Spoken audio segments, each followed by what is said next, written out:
All right, we're here today with somebody that actually many of our listeners may know of or have heard of, our now retired publisher, Bob Rolley. And he's not here to talk about newspaper stuff, though. No. He's in retirement, so we're not doing that. We're here to talk about something that is a special interest of his, a hobby, gardening. Mm-hmm. Welcome, Bob. Welcome. Thank you for having me. I've been wanting to come on here for a while, and I appreciate it. This is a perfect time in the spring. Mm-hmm. Exactly. Yeah. That's what we thought. That's why our hot topics this week are all garden related too, because we're going to lead into this. So tell us a little bit about what made you decide to get into gardening. How long have you been doing it? Give us the history. Well, it does go back quite a ways. My great-grandfather had a garden along Lycoming Creek, north of Williamsport. So growing up, we would tour the garden, and he would have me help him shovel and rake, and so and then I would watch him pick and cook, and so when that happens, then it becomes, oh, this is something you do, you learn that as a kid, and then but he was he came over from Italy, turn of the century. He had fig trees, he had grapes, he did a lot of collards, a lot of greens, Swiss chard.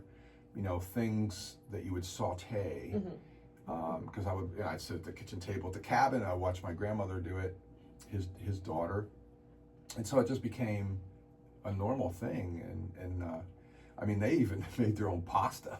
Well, that makes sense. We'd walk into their kitchen, and it would be hanging. I was going to say, that makes sense. Coming over from Italy, of course they got it. So that's really where it came from, and then I inherited some of his gardening tools, and that brings value and importance to what you do. So I've been doing it my whole life, at home.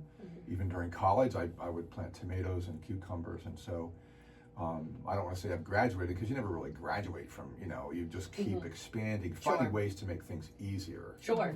As you get older. So yeah, it's a great sort of story, and I wrote an article for it in the West Branch magazine. Oh, okay. Back, I can't remember now. It's been probably 10 years, maybe a little less. It was called Eat to the Greens. Okay. And I had a picture of I built a high tunnel back in 2013, so I've been using that. So explain what a high, is that the type of greenhouse or? Yeah, but it's, a greenhouse can come with internal heating. Okay. High tunnels use passive solar. Okay. And you find ways to extend your season. So it's really just a big frame with a lot of plastic on it. I'll be simple about it. Okay. You have to have ventilation. Gotta have ventilation, because they heat up. So especially in the July, it's like your plants will bake. Yeah. And die if you don't have proper ventilation. So you roll up the sides, or you put fans on the ends, and you do all that. So I built a DIY high tunnel.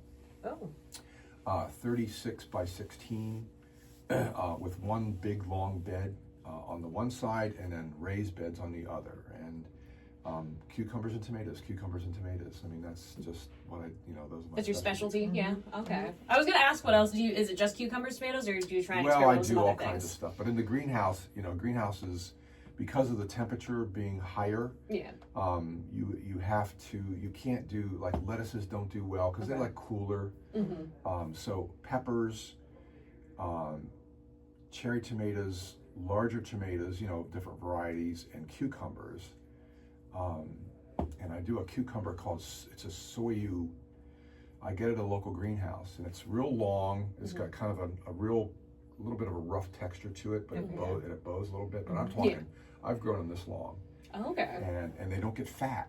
They're just, the really skinny ones. They're so sweet. Okay. Interesting. And so I have my daughter's friends even want them, and so I take plants down there. But so then subsequently, because I love it so much, I built an outdoor fenced-in raised bed garden. I've got 11 beds. So I'm not boasting here. I'm serious about it, because it's just such great therapy for life. It really is, And so, part of the reason I'm excited to be here is because I need to get out my frustration on this freaking weather. It's not good for this right now, is it? Because everything has a time. Sure, if you have a high tunnel, you can plant earlier. But my high tunnel is under rehabilitation. So I built it myself as a DIY project using, the frame is made of electrical conduit, like plastic conduit. Well, its time came. last year. Oh, I no. started getting rips. I mean, we've had some heavy snows too. I mean, I'm out there in the winter Yeah.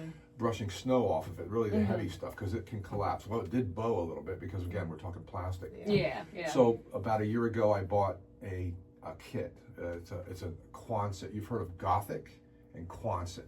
Okay. Okay. So I'm transitioning to a Quonset high side, so I don't have to be down. Okay. 'Cause my other ones, yeah. the Gothic comes down to the sides. It's low. And the one corners I got to get down now.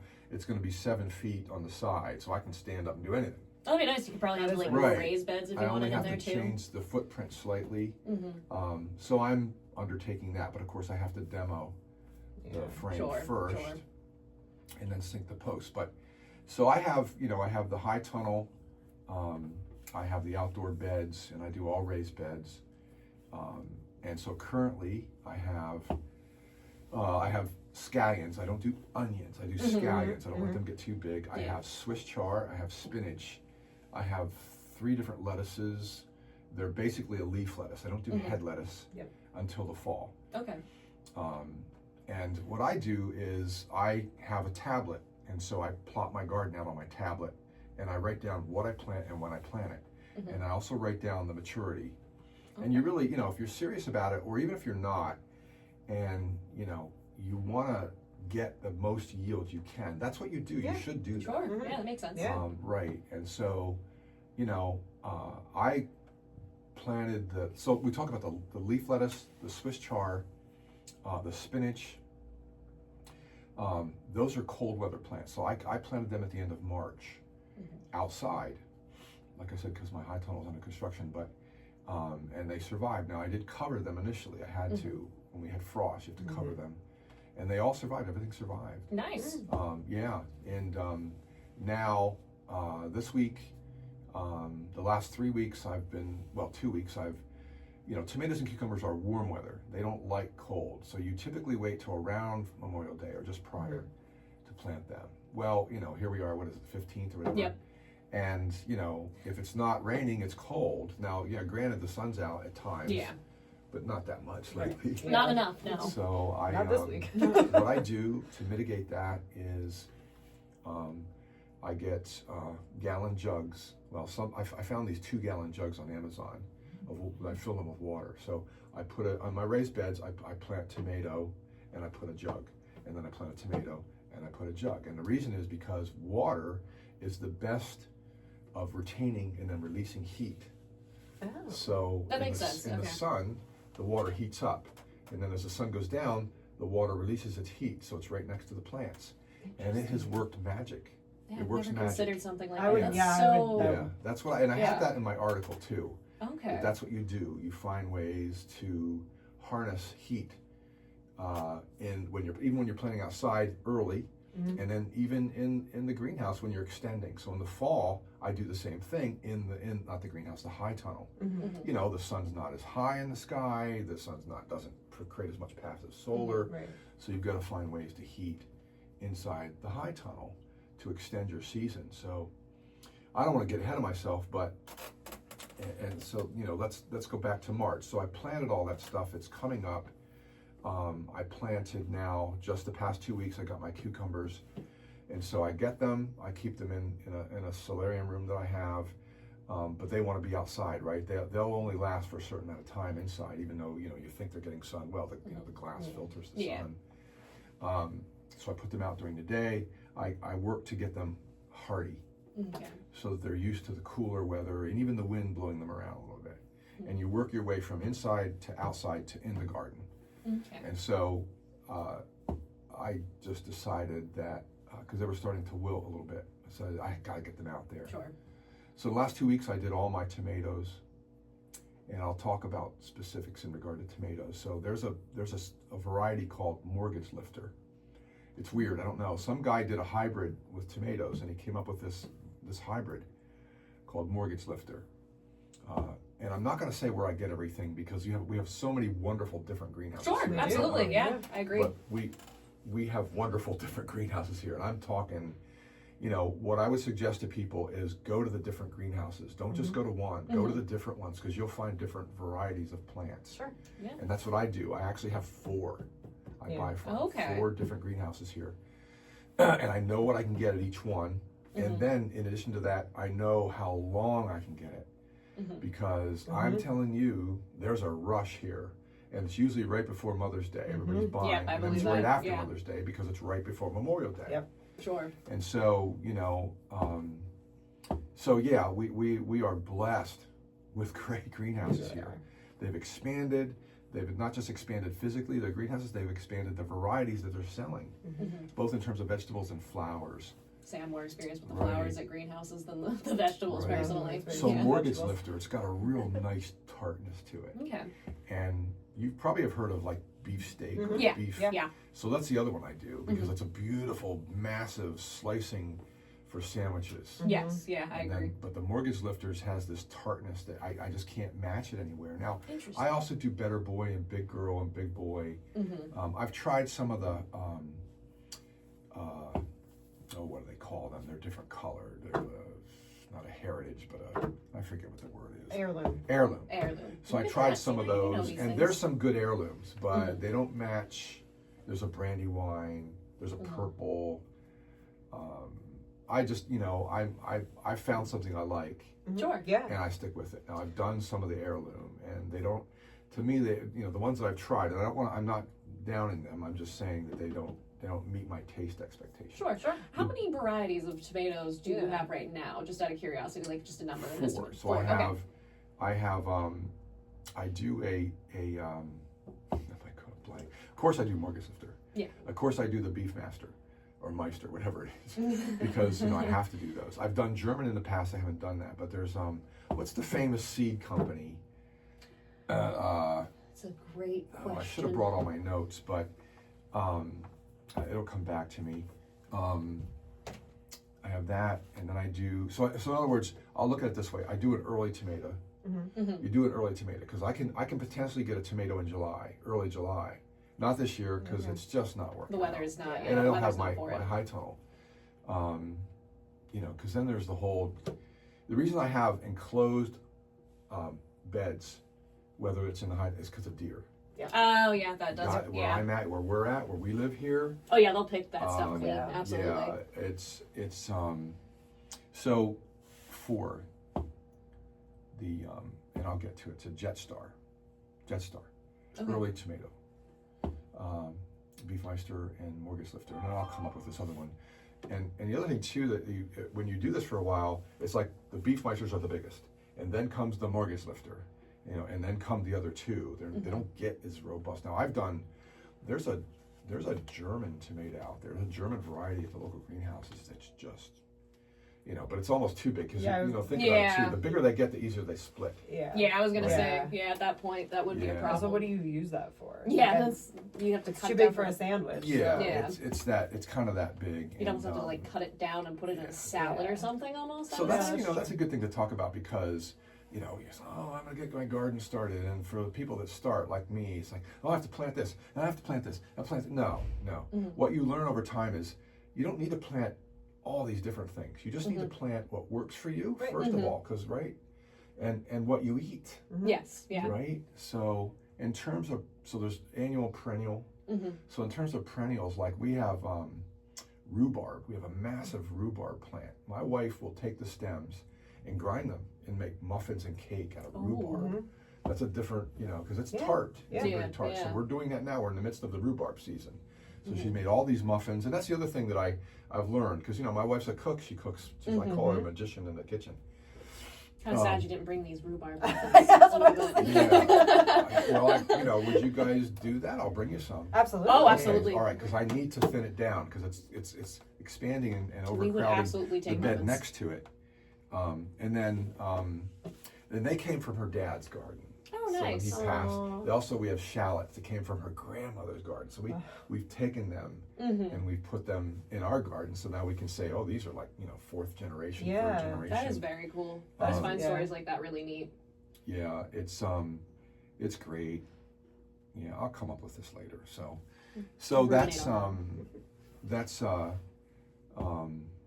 So for somebody starting out, what would you recommend? I mean, you said a little bit about find what works for you, but like, would you say like start potted or something maybe? Everything starts with the soil. Okay. Everything. You're not going to produce good stuff without good soil. Okay. So you have to look at it that way. So if you have a little bit of ground and it's reasonably well drained and it's not full of weeds, then you can do in ground. You can do it. You know, and people say, oh, you have to till. To start, you have to till. You have to loosen it up. But you know, if you take a plot of your yard that's got weeds, don't bother. Build a raised bed. If you've got a plot that's just nice grass and typically that's all it is, then yeah, try to dig. You need to go down 6 to 8 inches, no question. You just have to. So that's where you start. And we can talk about that too. But so, you know, it depends on your situation, but it has to start with the soil. So that's what you look at first. So in my case, I'm up on the mountain above Swissdale. And, you know, I don't have good, I've got maybe 4 inches of soil, and then it turns into clay and shale. So the raised beds, besides the animal, the pest control, the raised beds just made sense. Sure. So that's where you start. And then, you know, you really need to start out, like I said, most people will plant tons of stuff, and you shouldn't do that. You know, start with tomatoes if you like them. Start with lettuces. Start with cucumbers, although cucumbers, you know,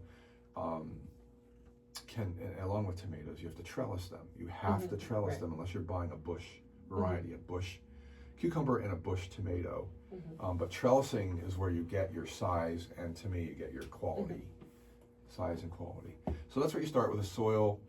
You know, you can go out and buy some untreated lumber, even a 2x6, and build a box and fill it with some soil. And be careful what you buy out there, whether it's marketplace or otherwise, because they tend to come with weed seeds in them or grass seeds. And yes, soil at Lowe's and elsewhere is expensive, but I would suggest that's where you want to start. Potting, yes, and you can buy pots. And perhaps for those that, you know, don't have a lot of time and want to keep it low maintenance, that's where you start with pots. Okay. You know, or in the ground. So yeah, you know, it takes mistakes to learn, just like in life. Sure. Yeah. And so with gardening, it's the same thing. Because you know you'll run into disease. One of the tricks is when you plant like tomatoes, you don't want the leaves touching the ground, because that will. And I, in particular, where I'm at, have had a lot of problem with cutworms, and they'll eat your stems. So there's those little things that you're going to run into when you start. Weeds, cutworms, disease. It's trial and error. Bad soil. Yeah, it is. And so you can't get frustrated and say, I'm not throwing this up, I'm not doing this up. You know, it still is great therapy. So here we are, May 15th, and if I would suggest that based on the people I know, that they're completing their gardens in advance of, or will soon do that around Memorial Day with tomatoes and cucumbers. And of course, there's many other things. Sure. Plant. I'm just going to talk about what I do. Lettuce is my thing. Okay. That's my thing. So with the high tunnel, I've had lettuce, I've had it into January. Wow. Okay. Now that's high tunnel. So meaning, let's talk about the high tunnel. The high tunnel is a covered environment. Right. Yep. And I've got water. So in addition to the jugs, I also have 55-gallon black barrels in the high tunnel. Water gets warm and it releases heat. And that's a way to harness the passive solar, create more heat in your high tunnel, and plant near your water sources. So the specialty for me is on July 1st or around there, after the 4th, typically, I'll plant 2 kinds of lettuce. One is called escarole, and one is called, I knew I was going to forget. Endive. Endive, okay. Endive and escarole, and they are different. They're different in what they look like and how they taste. So the endive has got the jagged leaves, but it's delicious, and the escarole is even more delicious. And so I'll plant them around July 5th or 6th, and I'll do them in a small area, but I'll concentrate the seed, usually in a pot, not in the ground or in a bed. And then around the 1st or 2nd week of August, I'll transplant them individually. So I'll pick them in clumps. I'll snip the tops off. I'll make sure they stay wet, and then I'll put them in the ground individually, in rows. And so because they grow into it, I still don't consider them a head. Like they don't. It's not your typical what do they call it, iceberg. It's not like that. It's still a leaf lettuce, but they grow out. So in both cases, then, if I've planted them roughly within the 2nd week of August, come the early part of October or the latter part of September, they'll have gotten a foot wide or more. And then at that point, I look at when I think they're about mature, but about 2 weeks in advance, sometimes 3, I'll take them and I'll wrap, like I'll pick them up, I'll fold them and I'll wrap them. And then the insides become yellow and creamy. Ooh. Okay. That's the trick. That's the beauty of these lettuces. Okay. So then, again, I mean, with this kind of stuff, you're not going to be able to eat all of it. Yeah. The outer part, you're going to snip off. And the other thing we haven't talked about that you must do and that everybody must do is compost. You have to compost. And it starts in your home with your food waste. You separate your vegetable waste, not your meats, not your bones. Yeah. We're talking vegetables. You should, so what we have is near our counter or on another counter, we have a simple container, and that's what my wife, or bags. Yeah. Mostly bags is what she used. Excess lettuce, radishes, whatever she's cooking, broccoli, and then it's for me, and I take it out and put it into my compost. Now, I used to be, leaves I compost in large quantity, but vegetable waste I use, basically I took a trash can, 55 gallon, I drilled holes all throughout it, and I put it in there, and then I put leaf on top, so it's green and brown is how I call it. Okay. I'm not advanced enough to remember the chemical, composition of compost, but you have to balance the green. Actually, you want a little bit more brown, because your green decomposes quicker. Too much coffee, and you got to have that, and you spread it in your beds. Composting, it really enriches your soil, and brings worms in, and there's the worm waste that you use, and leaves. I have people give me bags of leaves, and I bought these, I'll call them black fences with holes in them, and I can roll them up in the winter, and they're massive, and then I fill them with leaves, and then I churn the leaves. I get good soil. Because where I'm at, I can't generate soil unless I'm composting. Sure. Yeah. But that's it's just the timing is everything. I don't do much work in the garden in July. It's just too hot. I was gonna say, yeah, that's I'm usually doing too warm. weeding. I'm trying. I don't plant anything, other than the little bit of stuff in the pots, the lettuce. That's the only two things I do. Then, I'm keeping an eye on everything. Last 2 years of my tomatoes, I've gotten this, and I don't know what it's called, but it's this massive caterpillar that will just kill your tomato plants. Jeez.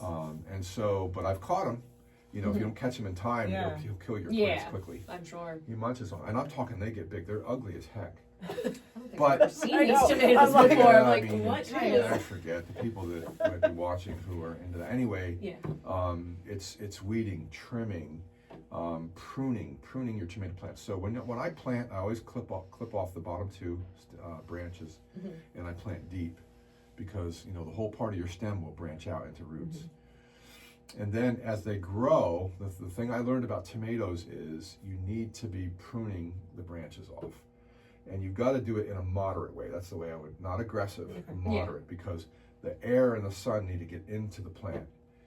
And along with the bees, the pollinators.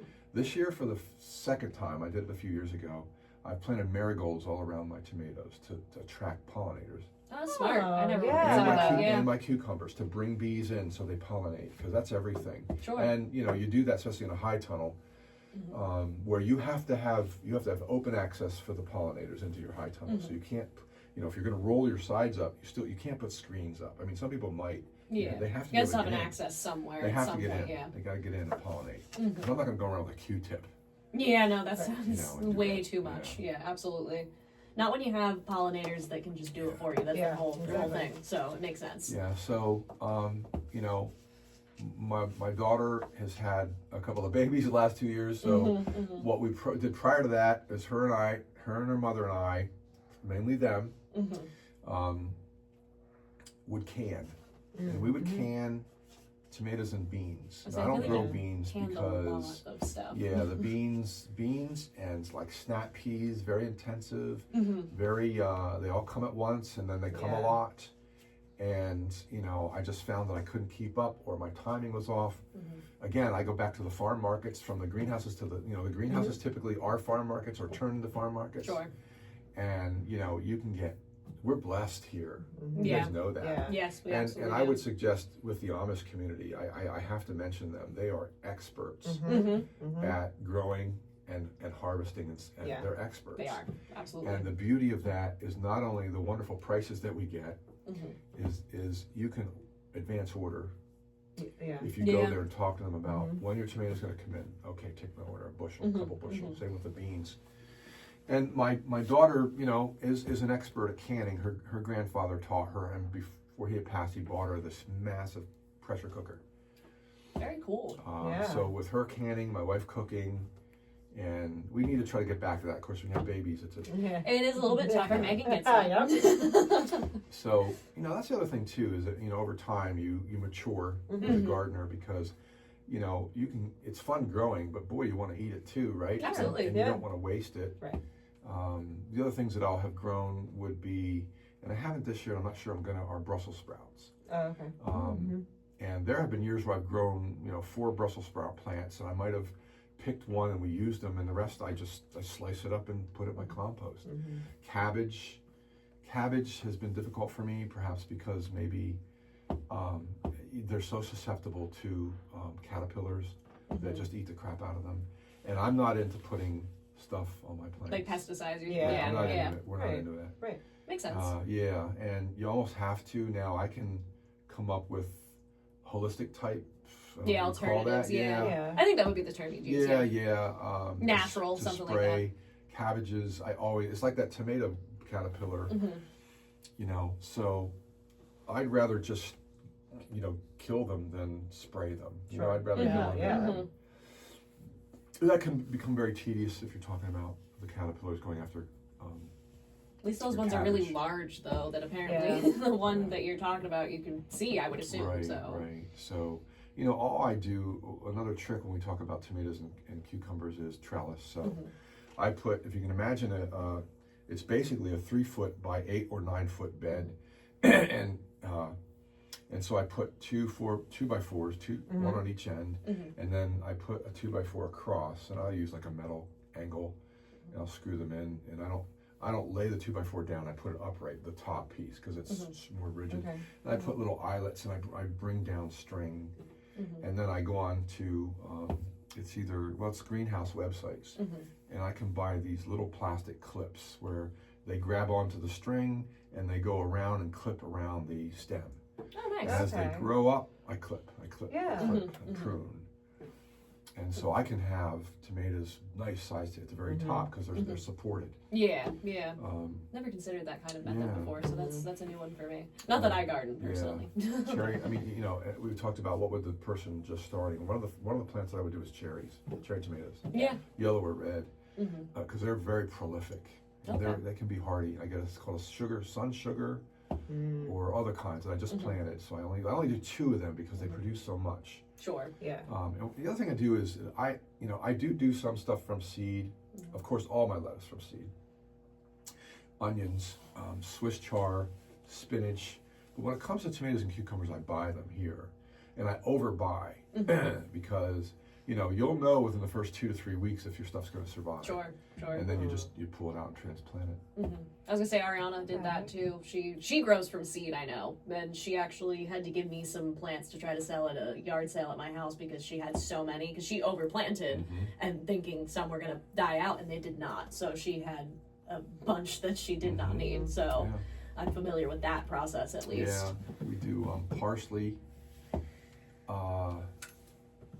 Throw out some other herbs. Parsley, basil. We do basil, parsley, the shallots, the rhubarb. You know, sort of the herb or herb related. Did you do any type of peppers or anything, like bell peppers? You know, anything I did. Like that, or? Ariana gave me some, and prior to that, I had done. I would only do peppers in the high tunnel. Okay. Because I can control. It's warmer. Okay.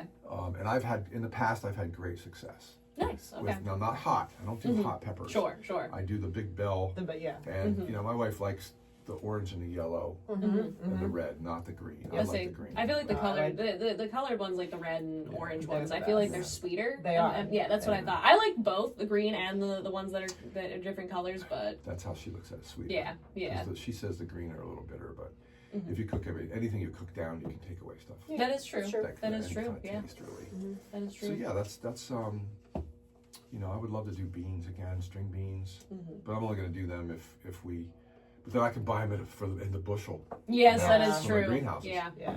And That is that's, true. And that's the way to do that, because if you're going to can, now you have all these. Of course, then you have to clip the ends off. You have to, Yeah. you know, Through the process. you know. But at the same time, what we also have done in the past, and I like to do it as a team as opposed to is blanch. You blanch and freeze. So you put the bean, you clip the beans, wash them, and you boil them for what, minutes, just a few minutes.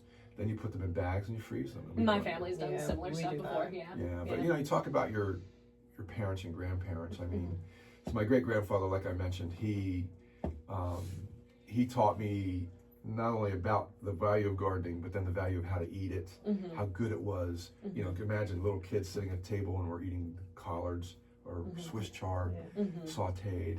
Well, then I go to my father-in-law, and he was even more prolific. I mean, he would pick these mushrooms. They're called papinkis in the forest, and then he would can them. And I never seen anybody do that, even to this day. I've never heard of that, so that's new to me. Yeah, of course that's gone now.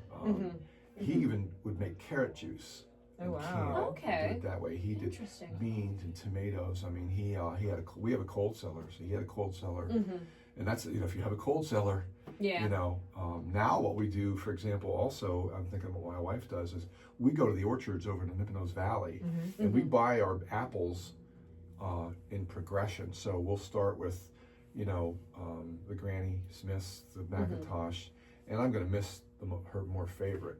But we'll start in like late September, leading up to the very end, what we call pink ladies. Yes. Yeah, I'm familiar with those. Yeah. So then we take them Yeah, they are and we good. put them in, you know, styrofoam coolers, and we wrap paper around them and keep them in our cold cellar, so that we're eating apples in late January. And say my mom likes. It's like they last. Yeah. Yeah. Pink lady, and they're good. They're so good. They are delicious They from are over there. very That's where good. my mom goes. She gets, I think, Gala apples are her Gala, favorite. that's I it. believe. They're That's also the- delicious. I believe That's those are what her we buy, favorite because I Gala, think there's a little more yes. tartness to them that she Gala, likes. yes, Yeah. that's our favorite too. Pink ladies and Gala. Yeah, she likes them. Honeycrisp. Yeah, Honeycrisp is another Honey good one. Crisp Yeah, is delicious. yeah. Gala's her favorite for, I believe. She hasn't done it as much, but she used to make apple butter a lot out of that, and her pies, which Megan and Michaela can Yeah, attest because my right. mom has made apple pie and they've eaten it and they do enjoy it. Very much. And that's with Gala apples. So, you know, I'm waiting to get back to the daughter jumping in and saying, "Hey, Dad, bring down a couple bushel of yeah, yeah, you know, of course. beans."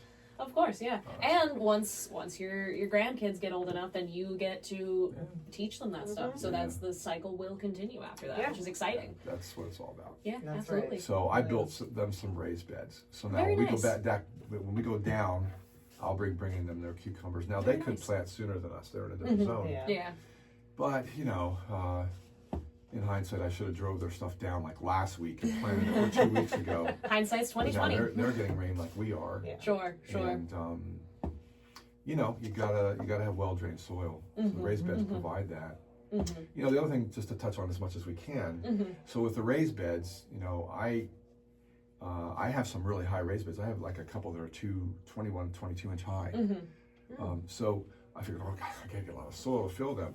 I saw a guy on YouTube. By the way, I have a YouTube channel. It's called Mountain Green. Yes, I'm we were going to ask about that. If you Yeah. have curious, you got to go see his only because I gardening. live on the mountain and I Yeah, love the yeah. beautiful. I love where we live and the trees and. Yeah, absolutely. You know, you'll see. I haven't posted in a long while, but I posted still photos, turned them into a video of the construction of my high tunnel, Very cool. and then some other things that I've done. Now I need to do a video of my This will new outdoor motivate garden. you to do this. Yeah, that yeah. you know, people are gonna see it, they're gonna hear it, and they're Yep. gonna be interested. Yeah, so now you got I the motivator gotta there. get back to that. Maybe when I fully retire. Yeah. Will you ever do that? But yeah, You're getting there. yeah, you have there's- to ease there's- into it. Maybe There's step. just so Yeah. much that you can do. But I saw these guys build these higher raised beds, and they didn't have the soil either. So what they did is they found rotting wood. I've heard of this. Yeah. It's called hugelkultur. Mm-hmm. And I think that was, you know, a European thing. But so Mm-hmm. I don't fill it. Like halfway, I fill it with rotted wood and leaves. And I'm in there making sure there's no big cooby holes. Yeah, And yeah. then I fill it with soil. So I don't have to have so much soil. That's nice. And yeah. so the leaves and the wood rot and create Yeah. the bacteria or whatever it is that you need, the micronutrients Yeah. that you need yeah. for your plants. And I swear by it now. Wow. I But have you gotta heard be about that careful. method, yeah. You can't put pine. Right. You know, it's too much sap and that kind of stuff. You need good rotted wood. Probably more hardwoods, maybe? Would that be the Rotted. Rot. Just Just, think well, of I mean, like rotted. the It type must- of trees that you're looking for instead of the pine that's rotted. Maybe Yeah, something more of a I've hardwood got without some the saps. aspen, which is softer, a little Okay. bit of birch, Okay. a little bit of oak, but not Okay, much. The okay. oak would be rotted. It's got to be rotted. Yeah, of I course, think, of 'cause you can course. go walk into the forest and find rotting wood. That is fall true. down. That is true. Lucky for Over us, my we have a truck lot of and forest my around trailer, here. right? So, combination of leaves. Leaves, are good for attracting worms for sure. Mm-hmm, mm-hmm, So yeah, it's a very rewarding. It's a very important time in the spring. mm-hmm. You know, I went away recently and I felt guilty because I could have been stuff. Of course, it was an important event for my nephew graduating, but Mm-hmm. we were gone for a while. I had a wonderful time, but it's an important time. Late March through Memorial Day weekend or up to Memorial Day weekend are important to get your stuff in. Mhm. Sure. Get your soil ready. Get your stuff in. Start your compost. So in the fall, I take all the leaves I bought a sweeper. I have all the leaves. I fill them up. My friends bring me bags. Mm-hmm. So we can take leaves from our yards and give to Bob. Yes, Is what I'm that was what I understanding. heard, too. Yeah, because I just get rid of them. So you know what? Perfect. I'll just start giving you my leaves. So yeah, I mean, it's we're in an area where I wish there were more community gardens here. Sure. Yeah. Yeah. I remember when I moved here back in the late '80s, there was a community garden on the other side of the island. Interesting. Okay. I did not know that. Out at the end of what's the Ulmer Farms now. Mm-hmm. Mm-hmm. As you're going, approaching Woolwich, Mm-hmm. there was an area out there that was marked up, and people had plots. That's really cool. That is And really there cool. was a community garden. I don't think there's a community, and I'm talking vegetables. Yeah. God Yeah. bless, God bless all you flower people. But I That's- don't do flowers. That's not your thing. Yeah. I'm all about vegetables. I Yeah. want to Of eat course. it. Of course. You can't eat the flowers. Yeah, but that I is wished true. we had a community garden here somewhere. Well, there's Yeah. your That would next be really project. neat. There Well, you go. There's- Well, Although you shouldn't take on by more, the way, but, I yeah. do work with the community foundation, and I was wondering that, I is it know like that that? we've given money through a competitive grant program to the conservation district that Okay. partnered with the Sugar Valley Rural Charter School, for example. I do remember that. And Yeah. they did gardening. Yeah, I And do remember then that. there was a test garden that the conservation district Mhm, does. That I think should be funded annually through the conservation district. It's over Sure. there along 64. where It the is a office nice one. I've been out there. And we have a robust master gardener program Yeah. here. Yes. Yeah, that is I true. haven't, sadly, I haven't, just because I've worked, I work with you guys, how long our days are. Yes, absolutely. And, but I would suggest also that YouTube is a tremendous, YouTube's a I'm tremendous, gonna get in trouble with that. Yeah. I'm going off. a tremendous resource for learning Yeah. about gardening, Mhm. master Sure. gardening. Penn State Absolutely. Cooperative Extension, Oh yeah, they're a great Yes. resource as well. wonderful resource. In fact, I would suggest they also got me even more involved in Mhm. wanting to garden more just by reading our columns Yeah, yeah. and their articles, Mm-hmm. because they address the stuff that everybody faces when it Yeah, comes absolutely. to Yeah, bugs and absolutely. problems and soil and Mm-hmm. compost and all kinds of things. So yeah, it's good. Absolutely. It's been great. I appreciate you guys having me. Of course. We No, we're happy to appreciate have it. you. Yeah. And obviously, I'm sure, hopefully, our listeners and our viewers will learn Yeah. some things from you. Who Yes. knows? They might be approaching you on the street asking Yeah. you questions. So I guess you Can should I prepare for invite that. myself back in the fall to talk about Yeah. the Oh, foundation? I was going to say, we'll have to Please. have you back. To talk Absolutely. about the foundation. Sure. Yeah, absolutely. And, Absolutely.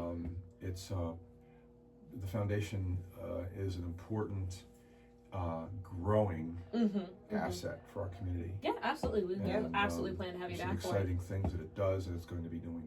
Very nice. Great, All right, yeah. perfect. Well, thank you for coming and talking about Yes. gardening and only plugging the foundation about one time near the end. I'm proud of you for that, for sticking on the topic. So, yeah, we'll definitely have you back. Thank you so Yeah. much. Thank Okay, you. thanks you guys.